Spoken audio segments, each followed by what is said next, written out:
안녕하십니까. 네, 반갑습니다. 조국 대표로 다시 모실 줄은 몰랐는데 출감하실 때 예, 예. 한동안은 평당원이겠구나 했는데 그래서 그죠? 말입니다. 예, 예. 자, 이 방금 얘기하다가 멈춰가지고 다 이어서 여쭤보자면 왜냐하면 12월 3일 당일날 그날 계셨으니까 네. 이 추경호 전 원내가 계엄 해제 방해했다는 의혹 관련해서 지금 영장실질심사 받지 않습니까? 네, 내일 구속 심사 받죠. 예, 예. 모레 뭐 새벽 정도 나올 건데 내란 주요 중요 임무 종사자로 이제 혐의가 되어 있는 것 같은데 지금 저는 이제 결정적 관건은 그 추경호 당시 원내대표와 통화했던 국민의힘 의원들이 특검에 가서 뭐라고 진술했는가라고 봅니다. 한 10여 명 참고 조사 받았다고 네, 하더라고요. 그 진술인데 그걸 지금 아직 알 수가 없지 않습니까? 네.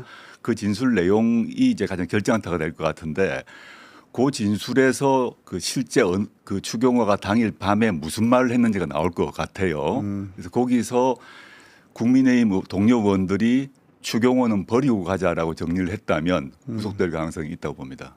근데 아직까지는 좀 알 수가 없죠. 그 특검 영장 청구한 걸 보면 이거는 자기들은 자신 있다고 하는 뭐 스모킹 건이 있나 본데. 저는 국민의힘 의원들 중에 일부가 중요한 발언을 했을 것 같습니다. 그래서 그게 아직 이제 그 보통 보도는 되지 않고 있고 영장 실질 심사 때 이제 공개되는 법인데 특검이 전 원내대표입니다만은 영장을 청구했다는 얘기는 뭔가는 가지고 있을 것 같다라고 생각해 봅니다. 근데 봐야죠. 예. 근데 이제 웬만한 거 아니면은 지금 영장이 안 나오잖아요. 그렇죠. 예. 한덕수 구형 15년을 어떻게 보세요? 한덕수 구형 15년은 한덕수를 특검은 내란 방조 혐의로 보고 있습니다. 물론 네. 재판부는 그 주요 주요 임무 종사를 추가하라 해서 공장 변경이 이루어졌지만 특검의 기본 시각은 내란 방조이기 때문에 방조는 조금 약하다고 보는 거죠. 그래서 15로 한 것 같아요. 그런데 과거 이석기 전 의원 내란 선동 사건, 내란 음모 사건 경우는 영장 청구할 그 시점에 내란 음모였는데 20년 구형했거든요. 네. 그 이석기 사건과 비교하면 좀 약하다라고 보이고요.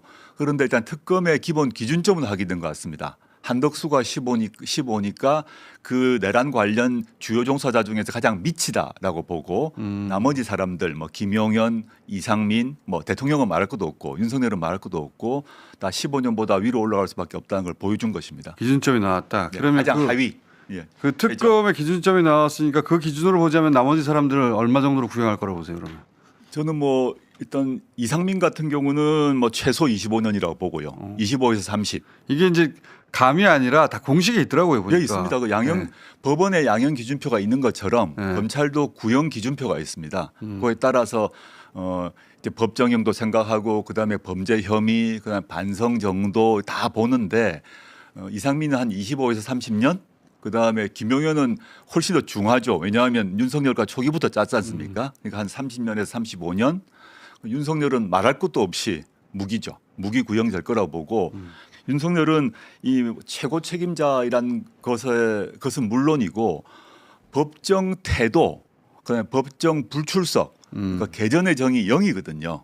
그래서 아마 최소 무기가 나오지 않을까, 무기 구형을 하지 않을까 생각합니다. 자, 김상호 의원님 모신 이유는 12.3 얘기 다시 해보려고 그러는데 MBC에 나와가지고 그 얘기 하셨더라고. 그 당시 배신자 때문에 계엄에 실패했다고 국힘 의원들이 얘기한 사람이 있다.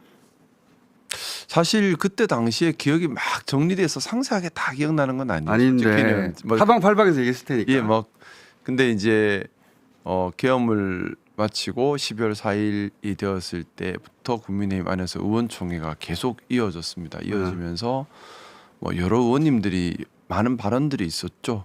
근데 저는 당연히 상식적으로 이제 예상하기에 의원님들이 미안하다. 특히 계엄 해제할 때 들어오지 못했기 때문에 미안하다.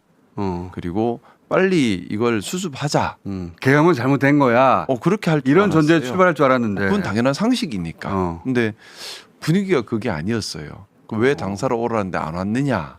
아 오히려 예, 그런 얘기를 많이 들었고 국회 본회의장으로 왜 안 들어갔냐가 아니라 왜 당사로 안 하느냐. 왜 당사로 안 빠져나가느냐. 그러면서 이렇게 좀 눈치 이런 걸 좀 많이 받았고요.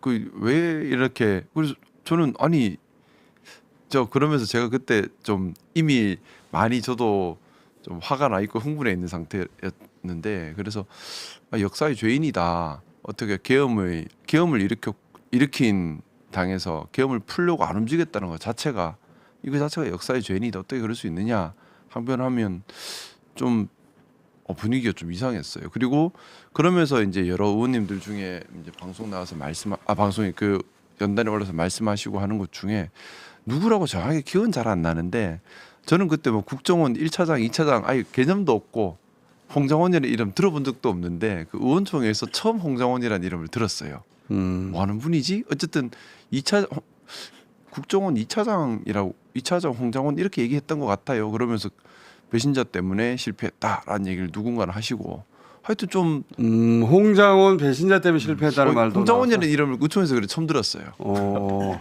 그런 분이 있구나. 그분이 왜 이제 저는 그 계엄이 실패했다, 성공했어야 마땅한다라는 전제잖아요. 가로치고. 뭐 그런 얘기 또 어. 군대가 예전 같지 않다, 충성을 안 한다 이런 얘기도 누군가 군대가 했던 것 충성을 안 해서 같고 실패했다. 하여튼 뭐 좀 제 입장에서는 되게 황당한 얘기가 많이 그거 들려요. 누가 말했는지 기억이 안 나요? 그것은 잘 기억이 안 나요. 그 병역 미필자일 거야. 야, 근데 의총이 12월 4일이었습니까? 바로 그때부터 계속이었습니다. 아니 근데 연속으로. 홍장원 차장이 국회 정보위에 찾아간 게 12월 5일일걸요? 이틀 뒤에요. 홍장원 차장이 정보위에 찾아가서 이런 일이 있었다고 얘기를 먼저 하잖아요. 그게 이틀 뒤일 겁니다. 다음 날이 아니에요. 그럼 다 그러니까 지금 언론에 아직 알았다. 홍장원이라는 이름이 나오기 전에 지금 이 이름이 나온 것이기 때문에 이거 되게 심각한 건데. 그렇지. 예. 홍장원의 그쪽에서 보기에 배신을 그 그렇죠. 내부적으로는 알고 있었다는 예. 얘기가 되는 거네. 이건 조태용 등에게 이제 얘기를 미리 국힘에 해준 했을 거죠. 수도 있죠. 예. 예. 계속 연락을 주고 받았을 테니까. 근데 어쨌든 기억하시기로는 그때 이제 온갖 사람들이 말을 했기 때문에 누가 무슨 말인지 다 기억나지는 않지만 적어도 계엄에 대한 사과나 이게 잘못했다 어떻게 수습하지가 아니라 성공할 수도 있었는데 군인들이 예전 같지 않아서 그리고 홍장원 같은 배신자 때문에 성공할 수 있었는데 여기까지 나는 말을 하진 않았으나. 그까지는 아닌데 근데 탓을 하는 얘기는 많이 들었어요. 탓이 성공했었어야 한다는 얘기잖아요. 아 예. 탓이. 그러니까. 탓하는 얘기를 예. 좀 들었고 근데 제가 그래서 좀 너무 충격적이기도 하고 앉아 있는 게 너무 화도 나고 해서 저도 막 들락날락 했었는데 그러면서 이제 또 다시 방송 같은 데서 저한테 이제 인터뷰를 하려고 시도를 했고 그래서 뭐 전화한다고 한다고 밖에 나와 있으니 저는 좀 기억에 남는 게 이제 구석에서 통화를 하고 있는데 모 방송사랑 인터뷰하고 있는데 추경호 원내대표가 지나가면서 저랑 눈이 마주쳤어요. 저도 노려보고 추 대표님도 저 노려보고 서로 노려보면서 지나갔던 기억도 있고 저는 근데 그때 제일 당황했던 게 그거였어요. 왜 사과 안 하지? 지금도 안 하는데요. 뭐. 네, 또 하나는 왜 국민 걱정을 안 하지? 그러니까 다 이대로 되면 정권을 잃는다 내지는 탄핵이 와서는 안 된다 얘기가 대부분 그 얘기만 계속 나오지 이 일로 국가 경제가 어떻게 되고 국민들이 어떤 충격을 받았고 어떤 염려를 하고 있고 추운데 국민들 이런 얘기들은 별로 들어본 적이 없어요. 그게 그래서 그날부터 제가 제일 말했던 바로 드는 생각이 이 사람들 정치 왜 하지? 하는 의문이 그날부터 확 올라왔었어요.